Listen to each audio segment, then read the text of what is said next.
Are you looking for the best hybrid camera in? In this video we will look at some of best hybrid camera in. Before we get started with our video, we have included links in the description. So make sure you check those out to see which one is in your budget range. Number 5. Canon R6 Mark II, which excels in all the key areas you want in a good hybrid camera. It features a full-frame 24.2 megapixel sensor, offering the perfect resolution for both photos and videos. Anything higher could cause issues for video, but this one strikes the right balance. The R6 Mark II also performs exceptionally well in low light, with an impressive ISO range up to 12,800, and it has excellent in-body stabilization for smooth handheld shooting. For photos, the R6 Mark II can shoot at 12 frames per second in 14-bit RAW, and it can reach a staggering 40 frames per second in 12-bit RAW with the electronic shutter mode. The autofocus is fast and reliable, keeping up with even fast-moving subjects, and it includes AI subject detection for people, animals, and cars. This autofocus system also works seamlessly for video. Speaking of video, the R6 Mark II shoots 4K at 24, 30, and 60 frames per second without any crop or loss of quality, which is exactly what you want in a hybrid camera. Even better, the 4K video is downsampled from 6K, so you get the detail and quality of 6K video in a smaller and easier to edit 4K file. You also get Clog3 for advanced color grading with 10-bit color depth. If that's not enough, you can shoot 6K at up to 60 frames per second in 12-bit ProRes RAW with an external recorder like the Atomos Ninja. There's also a dedicated slow motion mode, allowing you to shoot full HD at 120 and 180 frames per second. Design-wise, the R6 Mark II is built to be the ideal hybrid camera. It has a solid, robust grip with all the buttons and dials you'll need, plus a button to switch between photo and video modes. It features dual SD card slots and a high-resolution, bright electronic viewfinder (EVF), along with an articulating screen, perfect for both photographers and videographers. The camera also has a large battery that lasts for several hours of video recording or a full day of photo shooting. For most people, the R6 Mark II is the perfect hybrid camera. It has no major compromises and can handle everything you need. If you require even more power for professional work, there is a camera offering double the performance for about the same price. Number 4. Nikon Z63. The Nikon Z63 has a 24 megapixel full-frame sensor that's also a partially stacked sensor, and this is going to give you a ton of resolution. But with the partially stacked sensor, you also get minimal rolling shutter, which really matters if you shoot a lot of video or fast-moving action. And the sensor also has a dual native ISO of 800 and 6400, so the low light is pretty decent. Along with top-notch in-body stabilization for handheld video and photos, the Z63 shoots 14 frames per second in mechanical shutter mode with 14-bit RAW, or 20 frames per second in electronic shutter mode, also with 14-bit RAW, where the R6 Mark II actually drops down to 12-bit RAW in electronic shutter mode. So, in pretty much every format, you're going to get 14-bit RAW, and overall it is a better camera than the R6 Mark II if you shoot RAW photos. And if you want more speed without RAW, you can also shoot JPEGs at 60 frames per second in full frame, or 120 frames per second in APS-C crop, making this one of the best action photo cameras out there. But video is where the Z63 absolutely blows the competition away. It can shoot Nikon 12-bit RAW video internally without needing an external recorder like the R6 Mark II, and it shoots RAW at 6K or 4K up to 60 frames per second without any sort of crop or compromise. This is really impressive, and honestly, like 2 years ago, if you told me there was a hybrid camera like this, I would not believe you. This is ridiculous to have, and it can also shoot 4K at 120 frames per second with an APS-C crop. But I don't know a lot of cameras that can even do this, especially at this price point. And if you don't want to shoot Nikon RAW, you also have ProRes RAW, ProRes 422HQ, or H.265 and other various frame rates. And all of these modes also have Nikon log and 10-bit color available. On top of that, you can also shoot H.265 at full HD up to 120 frames per second or 240 frames per second. In terms of design, the Z63 is a pro-style body with a nice beefy grip and dedicated buttons for specific functions like drive modes and ISO. And there's also an LCD screen on top, so you can see all of your settings at a glance. Plus, there's a toggle to switch between photos and videos. Personally, I prefer the Nikon Z63 body over the R6 Mark II, but it really comes down to personal preference. And the Nikon Z63 also has an incredibly bright EVF and screen that's as good as even more expensive cameras. And the Z63 also has a very large battery with several hours of runtime, with zero overheating issues.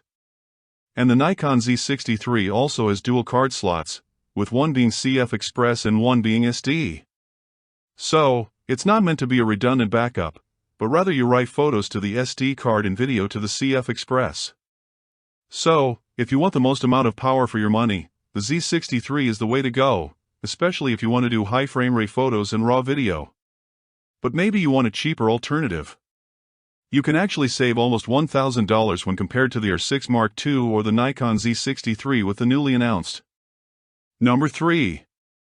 Nikon Z52. The body and style of this camera is actually really similar to the Nikon Z63. It has a really robust grip, feels great in the hands, and it has all the buttons and dials that you could possibly need, and it's also very similar to the Nikon Z63. It has the same high-resolution EVF and screen on the back, along with 7 stops of in-body stabilization. And it also has dual SD card slots, which is really rare to see at this price point. And for the most part, you're getting basically the same profile body of the Z63, but you're also saving $1,000. The Nikon Z52 has a full-frame 24-megapixel sensor. However, this is a different sensor from the Nikon Z63, and it's actually the same sensor as the Nikon ZF. It is a back-illuminated sensor, making this camera pretty decent in low light. And it also has more dynamic range than the Z63 and the R6 Mark II, which are more expensive cameras. But the Nikon Z52 does have more rolling shutter, which will matter if you do a lot of fast-paced video. Now, when it comes to photos, the Z52 shoots 11 frames per second at 14-bit RAW and mechanical shutter, which is very fast and more than enough for any kind of action shooting. But you can also shoot JPEG only at 15 frames per second or 30 frames per second, and this is perfect for someone who's more of a casual shooter, doesn't want raw photos, and just wants to capture the image. The autofocus in the Z52 is honestly fantastic, and I was really surprised when I did my testing. It's about as good as the Z63 and the R6 Mark II, and honestly, for this price point, I'm really impressed by the autofocus.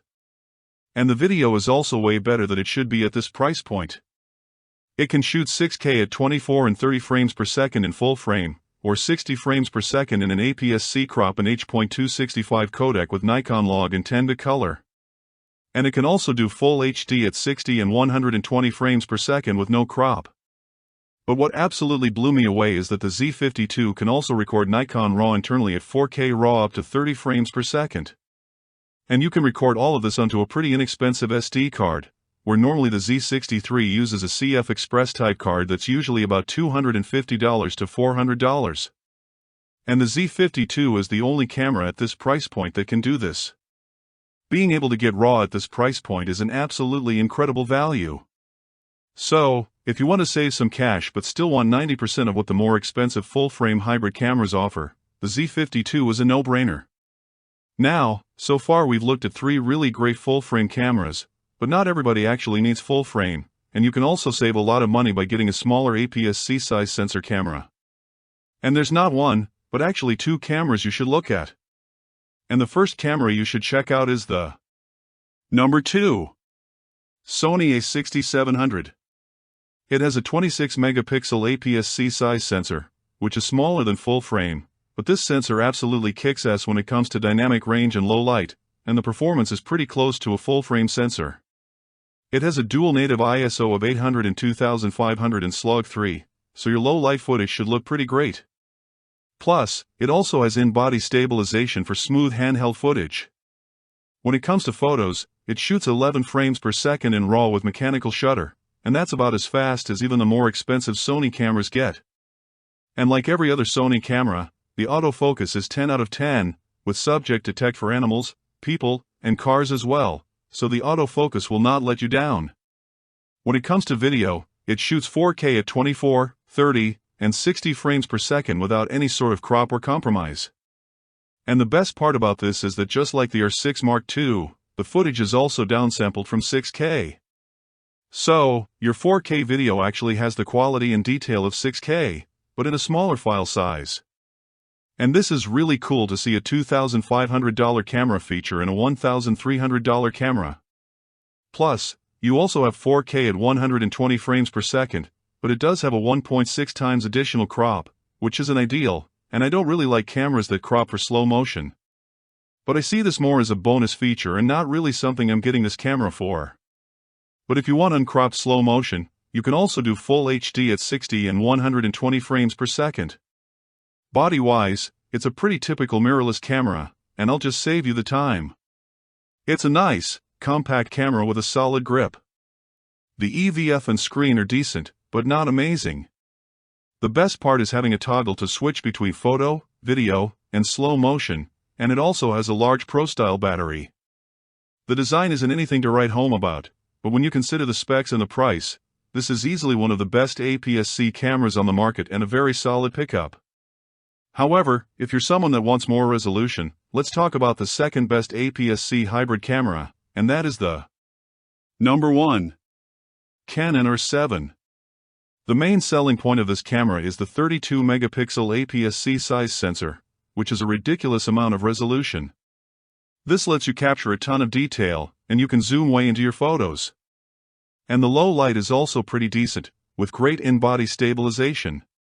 When it comes to photos, you can shoot 32-megapixel photos at 15 frames per second in mechanical shutter, or 30 frames per second in electronic shutter. The photo performance on the R7 is super impressive and probably the best photo performance you can get at this price point, and the autofocus is once again very good and absolutely keeps up with the high-speed shooting. When it comes to video, however, that's where things get spicy.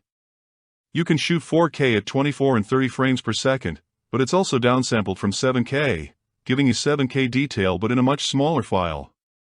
And you also have 4K at 60 frames per second. However, it's not downsampled, which is maybe the one downside of this camera.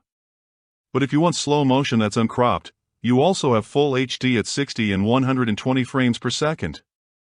And all video modes also come with S-Log 3 and 10-bit color. Body-wise, it's again nothing to write home about. It's a small camera, solid grip, but the EVF and screen on the back are very high quality and very bright, and I actually think they're better than the A6700. Along with that, you also have a dual SD card slot, whereas the A6700 only has a single SD card slot, and it also has a large profile battery. The main appeal of the Canon R7 is the ridiculous 32-megapixel sensor and the extremely fast photo shooting speed. I don't think it's the best video camera in the world, but if you want a higher resolution sensor, the Canon R7 is definitely something you should consider. Now, before we get into the best hybrid camera with all the megapixels and all the specs, there is one camera I should give a shout out to, and that is the